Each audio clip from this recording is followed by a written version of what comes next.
ইলিশ পাঠানোর সিদ্ধান্ত নেয়, তাদের স্পর্ধা কিভাবে হয়?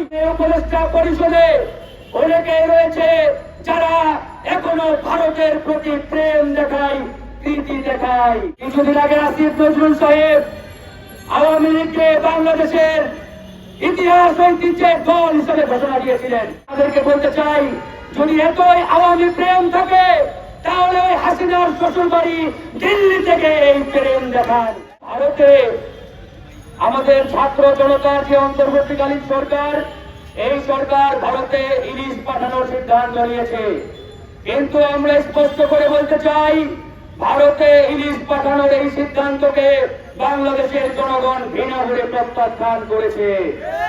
যেখানে আমার দেশের জনগণ ইলিশ খেতে পারে না, আকাশ চুম্বি দামের কারণে আমার দেশের অনেক মানুষ রয়েছে জাতীয় মাছ ইলিশ জীবনে একবারও চোখে দেখে নাই, সেখানে কিভাবে এই সরকার ভারতে ইলিশ পাঠানোর সিদ্ধান্ত নেয়, তাদের এই স্পর্ধা কিভাবে হয়, তাদের এই দুঃসাহস কিভাবে হয়?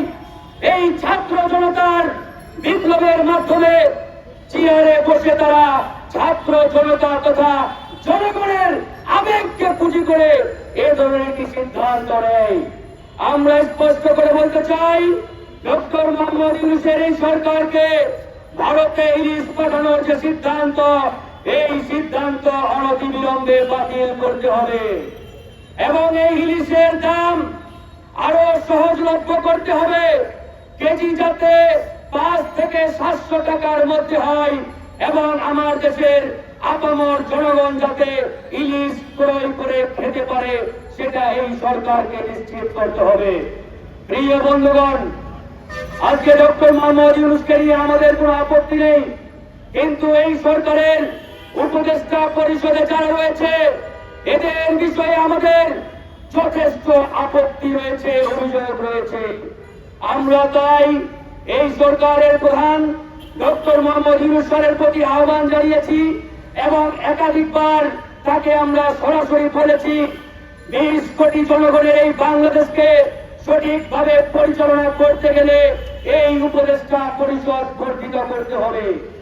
এই 25 জন মানুষ নিয়ে এই বাংলাদেশ পরিচালনা করাটা অনেক কঠিন, অনেক কষ্টকর এবং এই উপদেষ্টা পরিষদে অনেকেই রয়েছে যারা এখনো ভারতের প্রতি প্রেম দেখায়, প্রীতি দেখায়।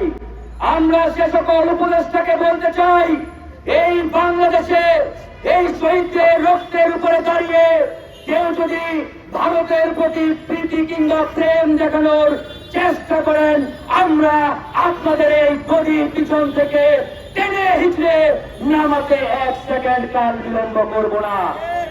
কিছুদিন আগে আসিফ নজরুল সাহেব আওয়ামী লীগকে বাংলাদেশের ইতিহাস ঐতিহ্যের দল হিসেবে ঘোষণা দিয়েছিলেন। আরেক উপদেষ্টা আওয়ামী লীগকে বাংলাদেশে পুনঃপ্রতিষ্ঠা করার জন্য উঠে পড়ে লেগেছিলেন। আমরা তাদেরকে বলতে চাই, যদি এতই আওয়ামী প্রেম থাকে তাহলে ওই হাসিনার শ্বশুর বাড়ি দিল্লি থেকে এই প্রেম দেখান। বাংলাদেশের মাটিতে বসে ভারতের প্রতি দরদ প্রেম দেখানোর কোন সুযোগ নেই। প্রিয় বন্ধুগণ, ইতিমধ্যে দেখেছেন আমাদের সরকার প্রধান আমেরিকায় গেছেন। আমেরিকায় গিয়ে বিশ্ব নেতারা সেখানে একটা হুলস্থুল কাণ্ড ঘটিয়ে দিয়েছে। কে কার আগে ডক্টর মোহাম্মদ ইউনূসকে শুভেচ্ছা জানাবে, হাত মিলাবে, কদম মুচি করবে, সেটা নিয়ে একটা হুলস্থুল কাণ্ড। এই কাণ্ড থেকে আমাদের পাশের দেশের প্রধানমন্ত্রী নরেন্দ্র মোদী বড় ধরনের একটা বেকায়দায় করেছেন, চিপাই পড়েছেন। কারণ হাসিনা মোদীকে বলেছিল ইউনূস সাহেবের সাথে বৈঠক করবেন না, আর এই মোদী হাসিনার কথা শুনে ইউনূস সাহেবের সাথে বৈঠক বাতিল করেছেন। এখন মোদী চেষ্টা করছেন ইউনূস সাহেব যদি একটা স্লোট দেয় তাহলে একটা বৈঠক করার জন্য চেষ্টা করবে। ইউনূস সাহেব বলেছেন, মোদী ভাই দাদা আমার সময় নেই তোমার সাথে বৈঠক করার, কারণ মার্কিন প্রেসিডেন্ট ইউরোপের দেশের বড় বড় বাগান নেতারা ওয়েটিং লিস্টে আছে, তুমি আপাতত দেশে ফিরে যাও। এই হচ্ছে অবস্থা। কিন্তু বন্ধুগণ, ইউনূস সাহেবকে মনে রাখতে হবে তার পাশে যে সকল উপদেষ্টা রয়েছে এরা শতভাগ আনফিট, এরা অভিজ্ঞ, এরা বাংলাদেশ পরিচালনায় টোটালি ব্যর্থতার পরিচয় দিয়েছে। তাই আমরা বলতে চাই, রাজনৈতিকভাবে অভিজ্ঞ আরো 25 জন মানুষ দিয়ে এই উপদেষ্টা পরিষদকে 50 সদস্যে উন্নীত করতে হবে।